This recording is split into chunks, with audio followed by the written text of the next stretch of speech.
Well, hello, boys and girls. Here I am in the confines of my meditation room where I do uh, tanning and deep meditation, getting the chakras in line. Today I'm going to do also my Pilates and yoga at Chinky's House of Pilates and Yoga. Uh, if you go there, tell them Steve sent you. That's Chinky's House of Pilates and Yoga. It's the best there. I said it. Okay, here we go. Sponsor of this program, might add. I am Pearl of Wisdom, and you're listening to my NHL Pearls of Wisdom. Yes, you are. Um, okay, boys and girls. I'm focusing on rumors mostly right now. I just did one on the Toronto Maple Leafs and all the rumors going on over there. You can check it out. I'm sure he'll give you many pearls to take with you. Bring with you on your day. Right now, the really biggest rumor right now, besides what some of the things that are going on in Toronto, is Gostesphere seems to be on the block in Philadelphia. Now, I find this slightly odd, but I suppose maybe not. It seems to be that Gostesphere has not been their favorite defenseman for quite some time. They like Hogg, they love Provorov, and so should they. They're fantastic defensemen. Sanheim is really doing well. So they have some depth there, and the guy they seem to think that they can do without, with Myers now coming up, and basically their strength. They have some strength at the defense right now. I wouldn't say it's huge strength. I would, looking at their roster, I think it would be fine to keep Goss at $4.5 million for the next 3 or 4 years. I think it's a good contract.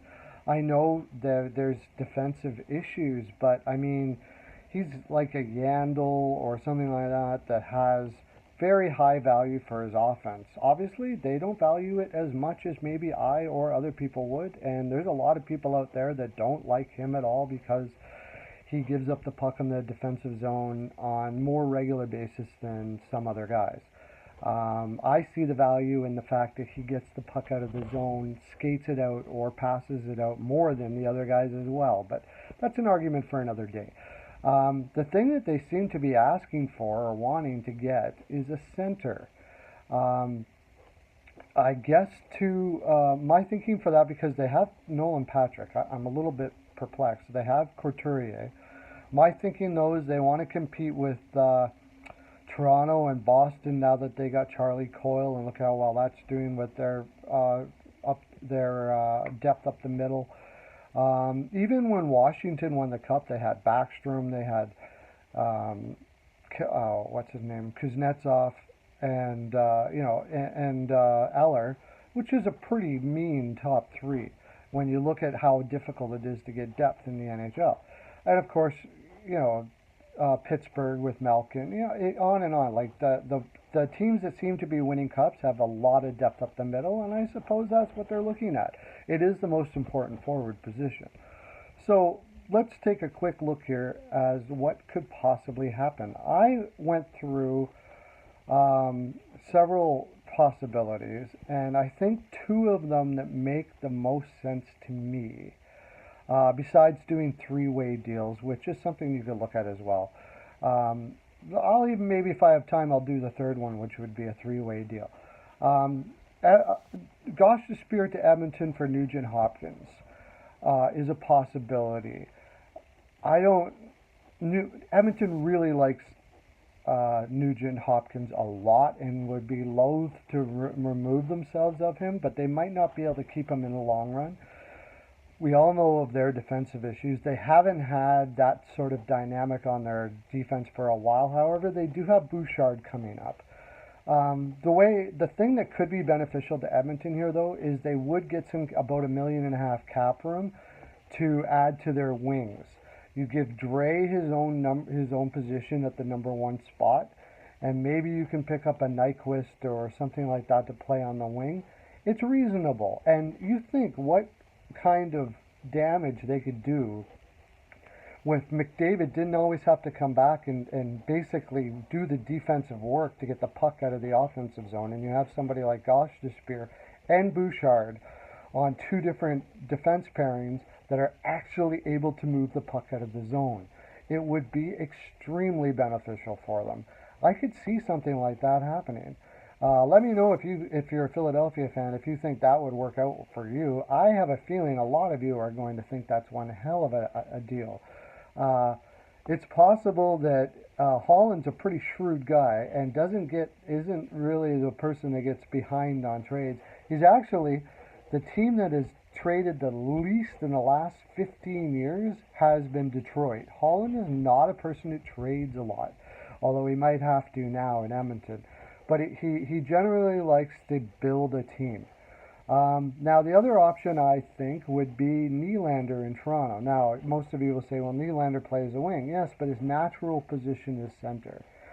Here again, Nylander's making about $7 million. Now, I know he didn't have the best year after having a layoff for half a season last year, but only superstars can have a layoff for half a season and just kind of like Crosby or somebody like that and just all of a sudden move in and be in the swing of things right away. Nylander is a hell of a talent. I think you'd have to actually give up more than just Gostesphere to get him, but I think it's a good possibility. For Toronto, they definitely need defense. They have a Russian kid. The reason why I haven't mentioned things is I all of a sudden forgot what the Russian guy's name was that wanted to ask to leave. And I don't write things down. But Hainsey is also on the way out. Sounds like they're not going to sign Gardner. They're going to need help on defense. They certainly need cap room to sign Marner. This would give them some cap room. It definitely makes some sense. I could see it happening, except for it's two Eastern teams. But it may not matter when you're going to get somebody like Nylander. The other option I had, and I'll do it really quick, was to go to Vancouver. There was also one where you go to the Rangers and Philadelphia's 11th pick for the Rangers' second pick. I think that's a fair offer, but I still think the New York Rangers turn that down. They're just way too high on Kako. The Philadelphia would have to add more, and I'm not sure what they would add. Maybe let me know if you think that the Philadelphia could add more there and what Philadelphia could add. Maybe a Konechny or something, but seriously, taking Kako from them is going to be extremely difficult, and it's going to take a lot out of your roster. Now, the Vancouver Canucks, you might be able to get away with taking their first for Gostesphere. Then turn around and take that first, trade it to Tampa Bay, who needs cap room really bad, who wants to pick up Carlson maybe, for something like Miller and I don't know, Miller and somebody like that. I had a few names on the top of my head, but I can't remember what they were now. But a package of that sense, but Miller doesn't seem to be the name that's really going to hit home with me. He's like more of a second line center. But the two biggest ones you could probably pick up are Nylander and Hopkins, and I think it's the possibility that either one of those could happen. That's my full 42%, boys and girls. That's all I have to give. I got to have myself a couple naps. I got to get a massage. I got to go do my Pilates.